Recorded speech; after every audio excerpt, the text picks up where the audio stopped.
Sedang viral di media sosial momen pertemuan antara Presiden Prabowo, Wakil Presiden Gibran Rakabuming Raka, Presiden Republik Indonesia kelima Megawati Soekarno-Putri, dan juga Wakil Presiden Republik Indonesia yang keenam Tri Sutrisno, di mana pertemuan mereka saat upacara peringatan Hari Lahir Pancasila yang dilaksanakan pada 2 Juni 2025 kemarin menarik perhatian publik karena empat tokoh negara ini duduk tidak hanya dalam satu meja, tetapi juga terlihat interaksi yang cukup intens di antara mereka.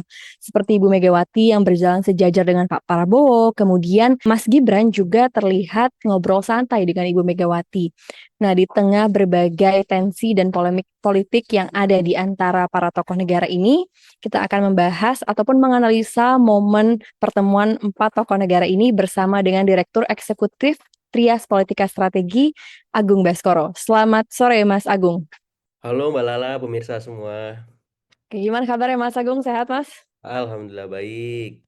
Oke, Mas Agung, kita mau ngobrol-ngobrol sedikit nih Mas sore ini tentang Boleh. kemarin ada momen pertemuan dari empat tokoh negara, yaitu Presiden Wakil Presiden dan juga mantan Presiden dan Wakil Presiden Republik Indonesia, Mas. Betul. Oke, Mas, saya mau nanya nih Mas, bagaimana sih Mas Agung membaca makna simbolik dari kehadiran kemarin Presiden Prabowo dan juga Wakil Presiden Gibran beserta dengan Ibu Megawati dan juga Pak Tri Sutrisno yang ada dalam satu meja memperingati Hari Lahir Pancasila? Iya, saya melihat ini sebuah contoh baik ya, lakon yang perlu diapresiasi oleh kita semua, karena semua tokoh-tokoh bangsa bisa duduk bersama, terlepas apapun perbedaan yang selama ini mereka miliki dalam konteks sikap-sikap politiknya. Dan itu semua rajutannya, pemersatunya adalah Pancasila. Dan ini momen yang pas ya, yang pantas juga bagi semua untuk merefleksikan perjalanan panjang bangsa kita sampai sekarang, kira-kira apa yang memang bisa membuat kita maju, bersatu, dan lebih baik. Dan salah satunya adalah Pancasila itu sendiri. Nah, yang kedua memang tidak bisa dimungkiri, masing-masing tokoh ini kan punya partai, punya kelompok, punya kepentingan yang kadang sama, kadang beda. Tapi kedewasaan politik di antara mereka saya kira patut diacungi jempol lah seperti itu. Apalagi wabil khusus untuk Mas Gibran. Beliau menyalami misalkan Pak Tri ya sambil membungkuk, terlepas Pak Tri kemarin melontarkan isu soal pemakzulan, kemudian dengan Ibu Mega bisa santai berbisik-bisik ya, cerita sekilas sebentar semacam itu. Ibu Mega dengan Pak Prabowo juga sangat intim dan dalam. Jadi saya merasa ini kabar positif, hal yang perlu kita apresiasi ya, dan memberikan masukan kepada publik bahwa ketika sudah pemilu selesai, ya sudah kita guyup lagi. Ya ketika kemarin kita berbeda sikap, ya itu kemarin. Sekarang kita sudah harus move on untuk membangun bangsa. Jangan sampai berlarut-larut. Jangan dibawa perasaan, baper gitu. Karena kalau udah semacam itu nggak sehat dan malah yang ada nanti sangka sangka, fitnah, hoax, disinformasi dan hal-hal negatif lainnya. Seperti itu sebagai pengantar Mbak Lala. Oke, Mas. Jadi kira-kira apakah pertemuan ini merupakan bentuk rekonsiliasi dari para tokoh negara ini, atau justru hanya sekedar diplomasi dingin bagaimana dengan bagaimana adanya berbagai isu belakangan ini, Mas? Betul. Nah, jadi di panggung depan semuanya positif, ya normatif, bagus lah. Tapi di panggung belakang kita nggak bisa mungkiri ada interaksi di luar itu. Ya tadi ada sikap politik yang beda, ada perbedaan-perbedaan mendasar soal pilpres yang belum tuntas, ada soal-soal pasca pilpres terkait performa, misalkan Mas Wapres yang kurang maksimal. Saya kira itu mengemuka sah wajar. Nah, saya kira yang paling penting bagaimana mencari titik tengah dari itu semua. Titik tengahnya apa? Bagaimana misalkan kinerja Mas Wapres bisa lebih baik. Kemudian titik tengah berikutnya ketika ada misalkan friksi ataupun eh, katakanlah semacam up and down hubungan antara Presiden Prabowo dengan Ibu Mega, ini titik tengahnya di mana? Artinya apa? Kalau semua elit mikir ke titik tengah itu, saya kira se seperbeda apapun sikap-sikap para elit politik tadi, pasti ada solusinya, pasti ada titik temunya dan harapannya itu tidak mereduksi soal check and balances juga. Nah, jangan sampai semuanya sepakat. Oke, nah ini bahaya juga bagi demokrasi kita. Seperti itu. Tapi untuk dianggap sebagai rekonsiliasi, saya kira sebenarnya nggak ada masalah sih seperti itu. Rekonsiliasi yang dimaksud saya kira lebih kepada bagaimana menormalisasi, menetralisir setiap residu-residu yang kemarin belum selesai, katakanlah Pilpres 2024, katakanlah pasca Pilpres, misalkan Pilkada masih belum tuntas. Nah, dengan pertemuan-pertemuan semacam ini, Hari Pancasila, nanti ada Hari Kemerdekaan, atau hari-hari besar kita yang lain, itu bisa mendinginkan, merelaksasi otot-otot politik para elit. Dan ini bagus buat masyarakat juga, supaya apa? Masyarakat nggak tensinya tinggi terus kalau melihat wajah elit tertentu, kalau menyikapi sebuah peristiwa politik tertentu. Jadi ya adem lagi. Jadi wong elitnya santai, ketawa ketiwi, bisik-bisik. Masa saya nggak bisa kayak gitu? Kan mereka akan merefleksikan kembali. Karena mereka melihat contoh dari atas bahwa elit-elitnya dewasa kok santai, kenapa saya berlebihan? Emang saya dapat apa dari ini semua? Akhirnya timbul pertanyaan mendasar dan saya kira itu bagus bagi pembelajaran demokrasi kepada publik kita seperti itu. Oke, Mas, tadi sempat mention mengenai ketegangan politik, kemudian juga ini adalah momen yang bagus. Tapi apakah ini hanya sekedar menjadi diplomasi dingin antar tokoh negara ini, Ya, atau justru ini menjadi rekonsiliasi di antara mereka, Mas? ya, tidak bisa kita mungkiri panggung depan tadi positif, bagus semua, tapi di panggung belakang tidak sama. Ya, mesti ada perbedaan sikap mendasar. Apakah misalkan Pak Tri dengan Mas Gibran soal pemakzulan, Ibu Mega dengan Pak Presiden Prabowo soal bagaimana posisi PDIP sebagai mitra kritis, mitra strategis agar proporsional semacam itu. Yang jelas, sikap-sikap politik yang tidak sama itu hal wajar. Tapi kalau dikatakan rekonsiliasi, sebenarnya tidak ada yang perlu direkonsiliasi karena kita tidak mengalami semacam konflik politik yang tingkat tinggi ya. Jadi uh, perbedaan sikap politik pada Pilpres kemarin dan pasca Pilpres kemudian dalam konteks Pilkada, saya kira itu hal yang wajar dan sah-sah saja, apalagi dilakukan secara serentak. Mesti ada kekurangan, pasti ada keterbatasan, tapi bagaimana memperbaiki itu. Nah, concernnya di situ yang paling utama, bagaimana ini tidak terulang kembali.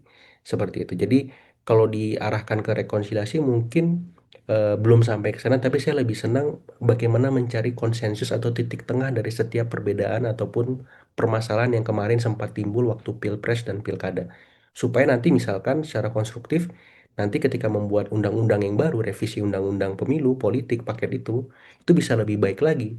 Apa yang dikeluhkan oleh PDIP sebagai partai yang dalam tanda petik eh, rugi dalam Pilpres dan Pilkada kemarin, itu tidak lagi mengalami kerugian sebagaimana sebelumnya. Sehingga PDIP semakin objektif melihat pemerintah, oh ternyata aspirasi saya ditampung. Jadi kebesaran hati itu akan muncul ketika memang ada yang mendengar dan mengapresiasi dan mengakomodir itu. Tapi kalau malah sebaliknya ya PDIP bakal kembali fokus untuk menjalankan fungsi-fungsi check and balances bahkan lebih tajam lagi seperti itu. Nah, itu perlu menjadi perhatian pemerintah supaya apa? Supaya jangan terlena, jangan asik sendiri sehingga demokrasi kita tetap on the track seperti itu.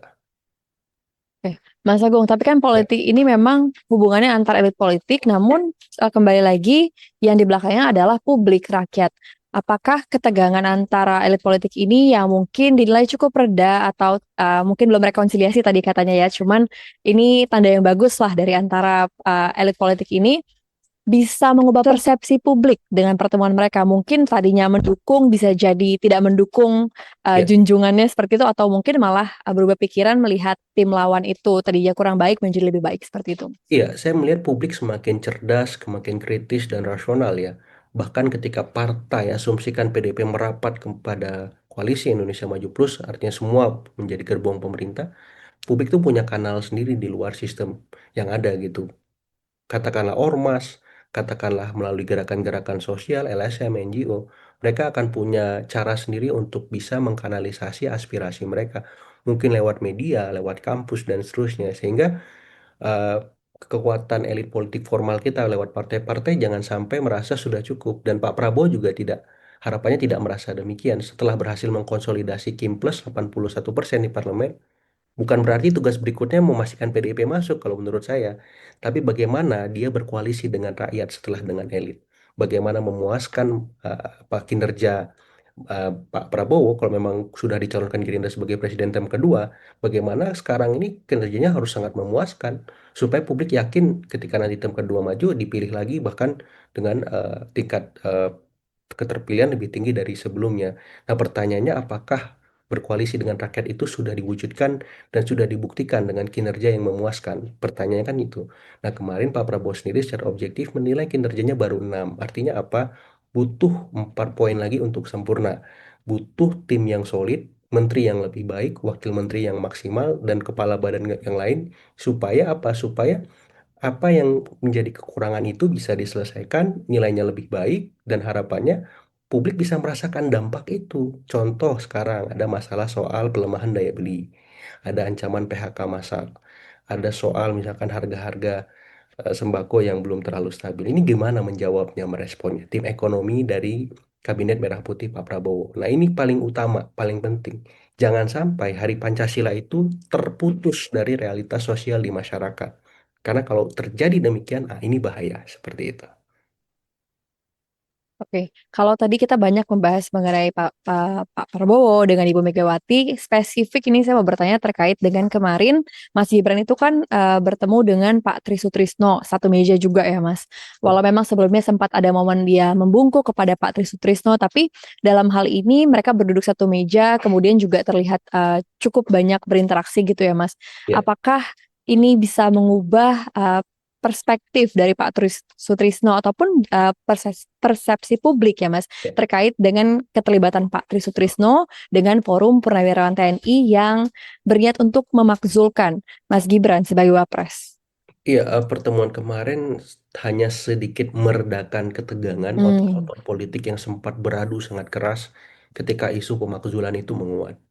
Tapi setelah itu saya kira tergantung bagaimana respon Mas Gibran, Pak Tri, dan teman-teman Purnawirawan. Karena sampai hari ini isu itu kan akhirnya pelan-pelan meredup ya. Eh, Sampai pada satu momen saya hampir lupa juga gitu. Ketika ada banyak masalah-masalah lain muncul yang memang masih mengitari keluarga Solo dan Mas Gibran seperti itu. Jadi saya melihat Pak Tri, Mas Gibran kemarin sudah sangat ciamik, mantap ya merespon, kemudian saling mengapresiasi resiprokal itu ya, gestur respect, gestur apa namanya, mengapresiasi rasa hormat itu. Pak Tri juga agak membungkuk dikit ya karena beliau sudah berumur semacam itu. Jadi saya mengapresiasi kedua-duanya sangat dewasa, dan itu menunjukkan bagaimana kenegarawanan masing-masing. Ya walaupun Pak Tri sudah senior, ya beliau punya kapasitasnya sebagai seorang senior yang kenegarawan levelnya luar biasa. Mas Gibran walaupun masih muda punya level kenegarawan juga. Kenapa? Beliau menerima kritik yang dialamatkan kepada beliau, dan itu nggak mudah bagi seorang anak muda yang punya energi besar, semangat berapi-api, ya dalam posisi diserang terus-menerus bertubi-tubi, menerima dengan lapang dada terlepas ada hal lain di belakang panggung, itu nggak mudah. Dan saya berharap dua tokoh ini akan terus menunjukkan sikap-sikap positif itu kepada publik sehingga publik akan semakin objektif melihat Mas Gibran, melihat Pak Tri, dan melihat tokoh-tokoh lain bahwa elit kita punya sisi-sisi positif juga kok. Tidak selamanya negatif. Tidak selamanya eh, tidak ada pembelajaran yang bisa diambil. Ternyata banyak kalau kita mau menggalinya. Nah, masalahnya publik mau nggak kan kadang gitu. Kadang kan dilihat sisi negatifnya terus. Seperti itu. Oke, Mas Agung, saya mau bertanya Mas nih. Jadi bagaimana Mas Agung melihat pertemuan kemarin itu apakah sebagai panggung legitimasi kekuasaan dari Prabowo Gibran Mhm. atau justru ini mendukung dominasi dari kekuasaan sebelumnya yaitu gambaran tentang kekuasaan Bu Mega dengan Pak Jokowi ya karena kalau bisa kita lihat kemarin Pak Ya, Prabowo itu berjalannya justru sejajar dengan Ibu Mega bukan dengan Mas Gibran sebagai Wapres. ya. Saya melihat ini soal keseimbangan kekuasaan ya, Mbak. Balance of power lagi. Hmm. Pak Prabowo ingin menempatkan Ibu Mega, Pak Jokowi, Pak SBY itu sama. Ya karena beliau butuh masukan dari dalam sistem, di situ ada Pak Jokowi, Pak SBY, dari luar sistem ada Ibu Mega. Dan ini positif bagi publik. Kalau presiden kita itu menerima banyak masukan dari segala sisi. Agar apa? Agar pemerintahan ini berjalan pada relnya. Agar demokrasi kita tetap punya keseimbangan. Kalau semuanya setuju, sepakat, yes, ya ini bahaya. Ya, jadi saya melihat acara kemarin itu penting. Ya, Ibu Mega, Pak Tri, Mas Gibran, terlepas ya posisi jalannya beda, yang penting ada keseimbangan itu. Nanti Ibu Mega nggak datang, Pak Jokowi yang datang, Pak SBY yang datang, nggak apa-apa.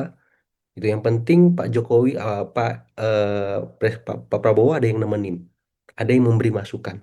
Ya karena memimpin bangsa sebesar Indonesia ini nggak bisa sendirian kan, butuh masukan banyak. Apalagi kita masih punya ex-ex presiden yang masih bisa berkarya, berpikir, Dan saya melihat kan Ibu Mega masih di BPIP, masih di BRIN juga, Pak SBY sama Pak Jokowi masih ada di Danantara. Artinya apa?